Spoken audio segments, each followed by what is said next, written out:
Mesdames et messieurs, bonsoir et bienvenue dans Question d'actu. Le Haut Commissariat au Plan dresse un état des lieux des perceptions des Marocains quant à l'égalité homme-femme. Les résultats sont révélateurs. Près de 6 Marocains sur 10 pensent que l'égalité entre les sexes reste un idéal loin d'être atteint. Cette perception est particulièrement marquée en milieu rural. Près de 65% des répondants estiment qu'il n'existe pas d'égalité, tandis que ce chiffre descend à 52,4% en milieu urbain. Toujours selon le HCP, plus de 63% des femmes considèrent qu'il n'y a pas d'égalité de genre au Maroc. Un décalage perceptible également selon les générations, des perceptions influencées par les normes sociales dont on va justement discuter ce soir avec mes invités ici présents. Monsieur Abdellatif Komat, vous êtes président de Réseau Femmes et doyen de la faculté de sciences juridiques, économiques et sociales de Casablanca. Merci d'être avec nous ce soir. Merci à vous, Mariam, pour l'invitation. Un plaisir de vous avoir avec nous. Avec nous également, Madame Karima Ghanem. Vous êtes présidente du Centre international pour la diplomatie. Merci de nous avoir rejoints. Merci, Madame, pour l'invitation. Alors, nous allons discuter de cette enquête du HCP. 6 Marocains sur 10 estiment qu'il n'existe pas donc d'égalité entre hommes et femmes. Selon cette enquête, les femmes sont plus nombreuses à ressentir donc, ce constat. Madame Ghanem, qu'en pensez-vous ? Je pense que ce ressenti il est très normal, dû à plusieurs raisons. Mais avant de parler des raisons, je voudrais noter que le Maroc, dans les 2 dernières décennies, a franchi un pas très important pour l'égalité, tant qu'au niveau constitutionnel, législatif, politique, mais aussi au niveau du renforcement de la pratique conventionnelle par l'adoption ou la ratification des conventions internationales ou des protocoles facultatifs en la matière. Cependant, les questions d'égalité restent problématiques, surtout au niveau procédural, limitées parfois par les décrets d'application, parfois par les mentalités, les perceptions, les préjugés, les cultures, les coutumes, surtout les perceptions liées au genre, et aussi au niveau pratique. Donc, c'est très normal que la femme, quand elle n'a pas, par exemple, accès aux services au niveau pratique sur le terrain, c'est tout à fait normal qu'elle ressent parfois la discrimination, soit voulue ou non voulue. Et je dirais que ce problème des inégalités, ce n'est pas un problème marocain, donc c'est mondial. Donc si vous voyez le dernier rapport mondial des inégalités, le rapport a révélé que le monde nécessite aujourd'hui plus de 100 années pour atteindre la parité et nécessite 5 générations. Donc là, je pense que malgré l'arsenal juridique qui est très avancé, mais je pense que le problème réside au niveau pratique. Donc vous l'avez dit, le monde nécessite pas une décennie, mais pardon, un siècle pour avancer donc vers cette parité. Monsieur Komat, donc que pensez-vous de ces chiffres de 6 Marocains sur 10 qui estiment justement qu'on est bien loin de l'égalité? Ce constat, il est là, c'est une réalité que vivent beaucoup de Marocains. Madame Ghanem l'a bien expliqué, il y a un arsenal juridique qui a été établi, mis en place au Maroc, plusieurs efforts également pour justement arriver ou aller vers cette égalité entre hommes et femmes, mais le problème se fait au niveau de l'application sur le terrain. Pourquoi ces règles-là, ces lois qui sont établies ne sont pas respectées ou ne sont pas appliquées? Alors, en fait, c'est vrai qu'il y a une avancée sur le plan juridique, sur le plan législatif. La question de l'application, elle est liée essentiellement à des dimensions sociologiques, à des dimensions culturelles. Il ne suffit pas d'avoir une loi pour la transformer en une application sur le terrain. S'il y a un environnement qui, pour une raison ou une autre, n'encourage pas, ne fait pas en sorte que cette loi soit appliquée. Et d'ailleurs, c'est ce qui est sorti de cette enquête. Je rappelle que c'est une enquête de perception. Lorsqu'on évoque la perception, c'est un avis personnel qui peut, en fait, dans certains cas, être subjectif. C'est différent d'une étude de terrain qui relate une réalité de terrain. Là, il s'agit d'une perception, ça veut dire un avis de personne, comment il voit la chose. Alors déjà, Moi, à mon sens, le fait de parler de 6 personnes sur 10, c'est déjà, à mon sens, c'est déjà une bonne chose.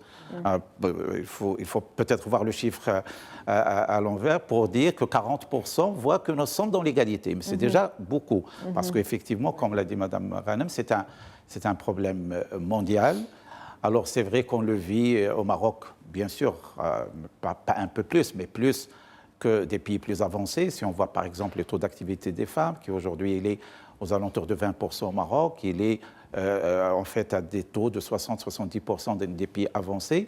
Donc il y a beaucoup à franchir pour aller vers la parité sur le plan économique, sur le plan politique, au niveau des hautes responsabilités. Donc il y a encore à franchir. Mais si il s'agit, comme vous l'avez dit, de voir quelles sont les causes, il y a un environnement, je dirais, sur le plan politique. Il n'y a qu'à se référer, notamment aux orientations royales, aux discours royaux, qui depuis 25 ans, Sa Majesté a toujours appelé à ce que le statut de la femme avance sur le plan juridique. Il y a en fait la Modouana de 2004, et puis on attend la Modouana de 2024, et puis il y a eu également différentes orientations dans ce sens-là. Donc sur le plan politique, sur le plan juridique, je dirais les choses avancent. Maintenant, il y a, je dirais, peut-être 2 volets sur lesquels il faut insister. C'est bien sûr la dimension culturelle, qui reste très présente, et puis il y a également la dimension économique. Alors on va revenir sur ce volet économique un peu plus tard dans cette émission, mais avant d'aborder ce volet, j'aimerais qu'on reste sur le volet culturel que vous avez abordé. Il y a cette conformité aux normes sociales et puis cette culture qui est assez présente. D'ailleurs, le HCP parle d'inégalités qui sont attribuées aux traditions héritées, 58% en milieu urbain et 65% en milieu rural. Tout à l'heure, vous avez bien fait de nuancer quand vous avez parlé des perceptions. Est-ce qu'aujourd'hui, il s'agit plutôt des mentalités qu'il faut changer? C'est une question de mentalité, de culture, de tradition, d'héritage culturel? C'est essentiellement ça, en fait. Aujourd'hui, d'ailleurs, ce que je veux relever, c'est contrairement en fait, à ce qu'on peut croire, ce n'est pas qu'une question qui préoccupe les femmes. C'est une question sociétale, parce que finalement, même la différence entre les hommes et les femmes, c'est vrai que c'est un peu plus prononcé lorsqu'on demande l'avis des femmes, mais il n'y a pas une très grande différence parce que pratiquement c'est partagé, aussi bien par les hommes que par les femmes. Lorsqu'on évoque les différentes questions, on trouve que les hommes également partagent le même avis. Donc c'est une question de société. Et lorsqu'on évoque les questions de société, c'est essentiellement des questions de mentalité. Alors les mentalités, en fait, il faut du temps pour les transformer. Il n'y a pas plus difficile que de transformer le mindset. Les mentalités, bien évidemment, ça se fait à travers l'éducation, à travers les médias, à travers les partis politiques, à travers les syndicats, à travers toutes les composantes en fait, de la société devraient en faire un des sujets prioritaires de notre pays.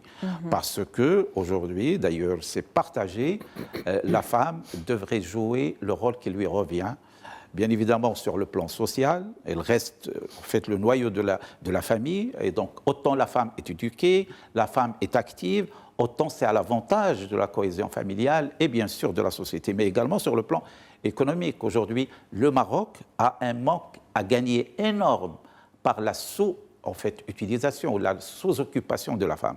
On perd des points de croissance, on perd en fait tout ce que pourrait apporter la femme comme valeur ajoutée, parce que la femme a ses propres idées, qui pourraient enrichir le tissu productif et je dirais d'innovation dans notre pays. Donc c'est pour ça que c'est essentiellement un travail à faire sur les mentalités, mais je crois qu'on est dans la bonne dynamique et le temps va jouer en la faveur de l'évolution positive de cette question. On est dans une bonne dynamique, on a besoin de temps. Madame Ghanem, il y a Monsieur Komat qui a parlé de ce volet économique qui est important, un manque à gagner. Aujourd'hui, s'il y avait plus de femmes actives, lors d'une enquête, en tout cas l'année dernière du HCP, on parlait d'à peu près 20% de femmes actives, ce qui fait plus de 70%, vous le disiez tout à l'heure en off, de femmes qui ne travaillent pas. Donc un manque à gagner énorme pour l'économie nationale et c'est un constat qu'on voit un petit peu partout dans le monde, cette l'égalité de l'emploi, donc face à l'égalité de l'emploi, l'égalité des salaires. Comment promouvoir justement cette égalité homme-femme dans le milieu professionnel aujourd'hui?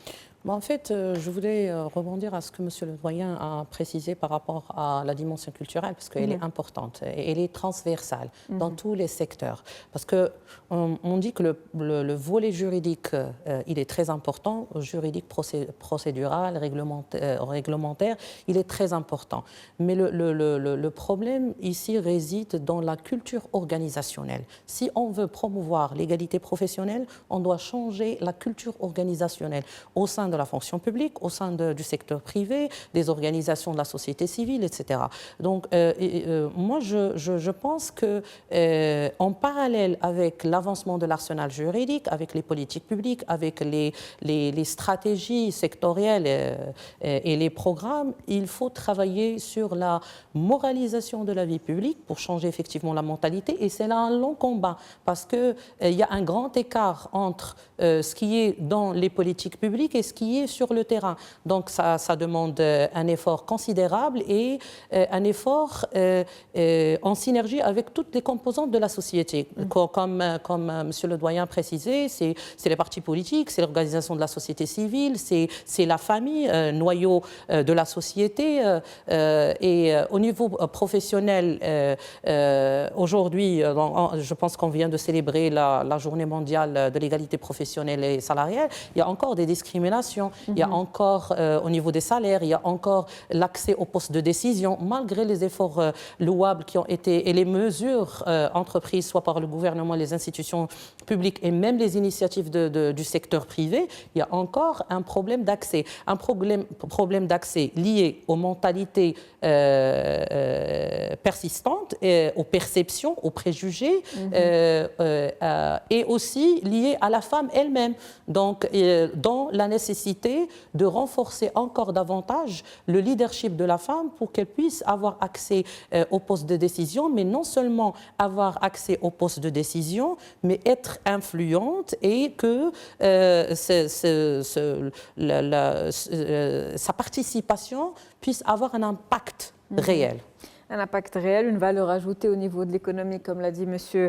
Komat. Pour rester sur ce que vous dites, Mme Ghanem, il y a des chiffres du HCP, toujours selon ces chiffres sur la perception, donc des Marocains qui se veulent très positifs par rapport à l'intégration de la femme, en tout cas, et à une meilleure, en tout cas, représentativité de la femme dans des postes clés au niveau de plusieurs secteurs. Et on peut parler aujourd'hui, en tout cas, du Maroc, d'une réelle volonté politique d'aller vers une meilleure représentativité des femmes. Oui, en fait, si on compare les chiffres entre l'adoption de la Constitution 2011 jusqu'à aujourd'hui, certainement il y a une nette amélioration, il y a une évolution parce qu'il y a une volonté politique. Mais bien sûr, cette volonté politique, elle est limitée par plusieurs obstacles, notamment des obstacles culturels, des mentalités qui entravent l'évolution de cette participation, de l'effectivité de la participation, soit politique ou civique ou même professionnelle des femmes.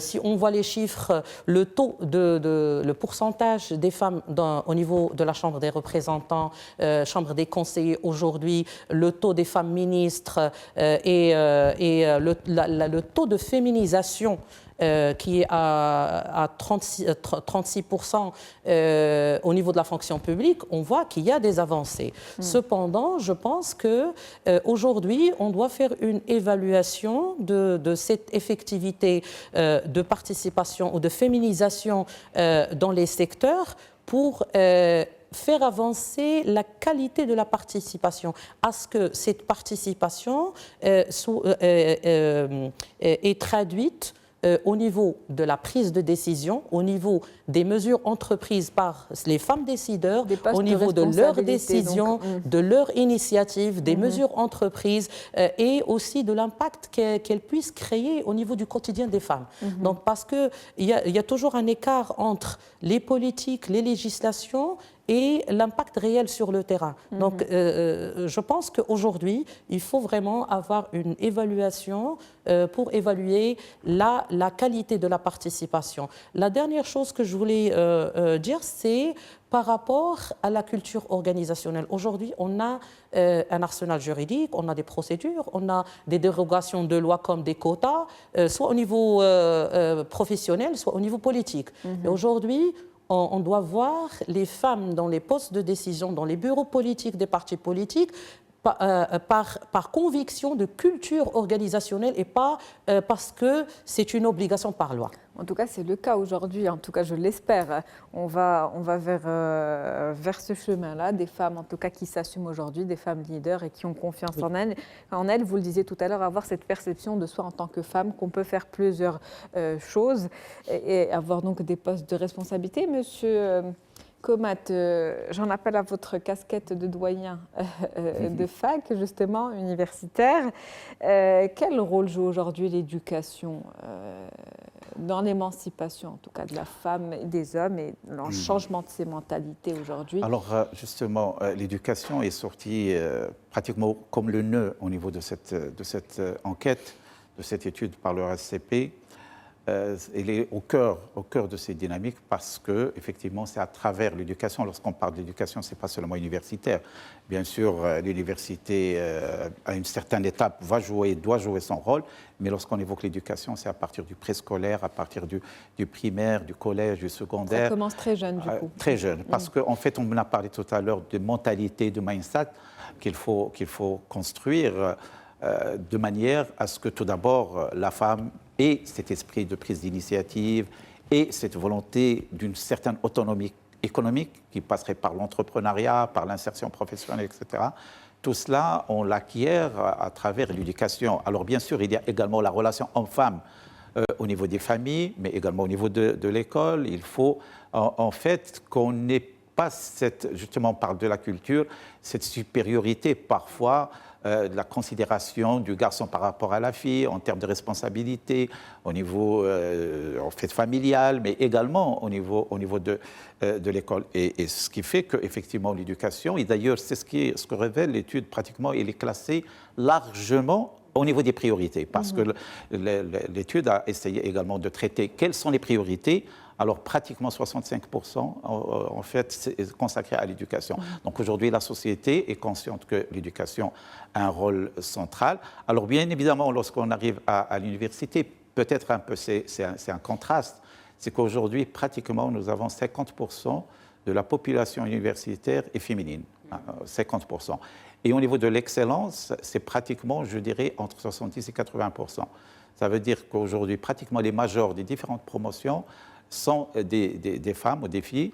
Et c'est à ce niveau-là que cette, je dirais, transposition de cette excellence au niveau professionnel, soit l'insertion professionnelle, soit l'entrepreneuriat féminin, soit d'assumer de hautes responsabilités, là, il y a un gap. Il y a un gap. Est-ce que c'est une question de temps? Et certainement, le temps va jouer en la faveur de cette promotion, mais c'est au-delà du temps.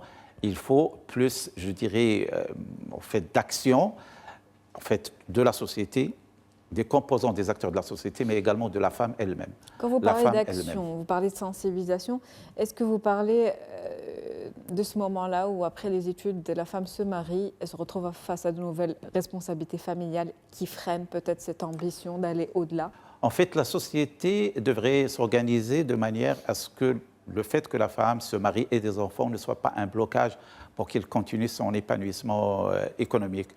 On connaît aujourd'hui ce qui se passe dans d'autres pays où, en fait, la femme elle est accompagnée, notamment au niveau des crèches. Vous savez que pratiquement aujourd'hui, des crèches en milieu professionnel, ils sont systématisés au niveau des structures en Europe, dans des pays développés, même dans des pays émergents, en fait, notamment du niveau de développement du Maroc. Au Maroc, on a commencé à prendre conscience de cela. Il y a beaucoup d'organisations qui ont commencé à mettre en place des crèches, mais il va falloir les généraliser pour que ce ne soit plus un handicap. Et puis, bien évidemment, tout l'environnement au niveau de la mobilité, au niveau de quelques adaptations des horaires de travail. Il y a fait tout un arsenal, je veux dire, vous avez parlé de culture organisationnelle, pas seulement au niveau de la promotion en termes de management, mais également pour que la femme et la continuation de l'action économique de la femme soit un souci organisationnel. Et les entreprises et les administrations s'organisent de manière à ce qu'elles puissent préparer un cadre propice pour que la femme puisse continuer en fait son dynamisme, même s'il est marié, même s'il a des enfants. Madame Ranem, donc tout un ajustement qui doit se faire selon les propos de M. Komat au niveau organisationnel, toujours au niveau surtout professionnel de la vie de la femme.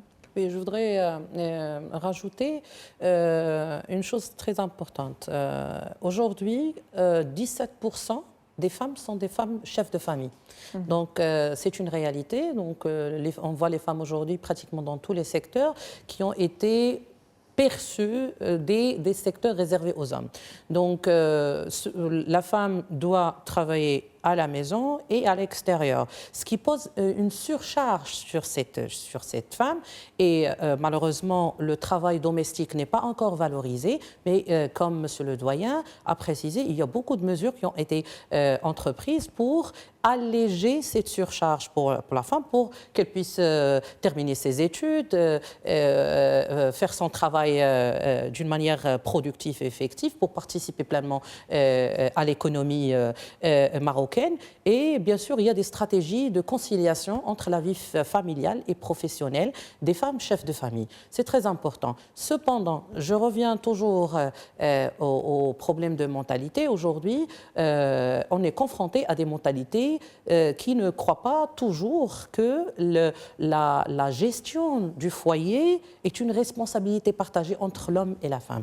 Parce que cette conciliation, elle est très importante pour l'épanouissement de la femme, pour sa santé et pour la santé du couple et de la famille et pour l'intérêt suprême des enfants. Donc c'est très important d'accompagner ces mesures telles que par exemple le congé de paternité et d'autres mesures par une campagne de sensibilisation pour effectivement renforcer la parentalité responsable, la masculinité positive et changer les mentalités pour avoir ces mesures concrètes au niveau du terrain. Vous avez donc parlé d'un terme qui est assez fort, celui de surcharge. Donc alléger cette surcharge, en tout cas sur le poids, en tout cas le dos de la femme, un équilibre entre vie de famille, vie professionnelle. Monsieur Komat, quel rôle joue aujourd'hui l'homme dans sa perception des choses et dans l'accompagnement qu'il pourrait avoir pour aller vers plus d'équilibre familial entre hommes et femmes aussi? Effectivement, en fait, vous avez évoqué Réseau Femmes. Réseau Femmes, c'est une fédération qui regroupe plusieurs associations qui travaillent sur l'épanouissement économique des femmes. Et dans le cadre d'une tournée régionale, on a essayé de comprendre justement quels sont les blocages parfois qui limiteraient justement l'activité économique des femmes. Il y a, c'est vrai, cette question de la position parfois, et ça fait partie un peu de la culture de l'homme. C'est lui le responsable de la famille, c'est lui qui doit prendre en charge sa femme, etc. etc. Et c'est pour cela que, justement, en parlant de sensibilisation, en parlant de communication, il s'agit de passer des messages que le fait que la femme aide justement à la consolidation, notamment des moyens de la famille, etc., c'est à l'avantage de la famille, c'est à l'avantage de l'homme. Et c'est pour ça que j'ai dit tout à l'heure que ce qui m'a, en fait, je dirais, rassuré ou me laissé confiant par rapport à l'avenir, c'est que lorsqu'on a posé cette question par rapport aux inégalités aux femmes et aux hommes, je dirais, le point de vue où les réponses ne sont pas tout à fait différentes. Il y a un partage en fait, de l'homme comme de la femme qui nous sommes dans ces situations d'inégalité. Et même en termes d'avis, en termes de propositions, en fait, l'homme fait des propositions pour que les choses avancent. Moi, je crois que c'est une question de temps et question de sensibilisation et de communication. Vous avez évoqué la question des travaux domestiques, qui est sortie, en fait, pratiquement à 87%, qui est pratiquement l'élément le plus important, qui, aujourd'hui, je dirais, freine, selon les interviewés, je dirais, l'avancement vers l'égalité. On considère encore que la responsabilité de la famille et du ressort de la femme. Alors que, en fait, on estime, et ça également, je dirais, c'est positif, que le volet éducation, que le volet accès à la santé, il n'y a pratiquement pas de différence. Donc la femme, aujourd'hui, a la possibilité d'accéder à l'éducation. Alors bien sûr, il y a cette question fondamentale de l'abandon scolaire qui est prononcée beaucoup plus au niveau des filles, surtout en milieu rural. Et c'est ce qui explique aujourd'hui, je dirais, ce chiffre qui est pratiquement de plus de 300 000 abandon scolaire chaque année, et surtout au milieu rural. Plus et donc, de sensibilisation. Donc, pour conclure vos propos, merci à vous, Monsieur Latif Kobat. Je rappelle que vous êtes président de Réseau FEM et doyen de la Faculté des sciences juridiques, économiques et sociales de Casablanca. Merci à vous, Madame Karima Ghanem. Je rappelle que vous êtes présidente du Centre international pour la diplomatie. C'était un plaisir de vous avoir avec nous pour parler de ce sujet important. Ce soir, c'est la fin de questions d'actu ce soir. Merci pour votre fidélité. On se retrouve demain.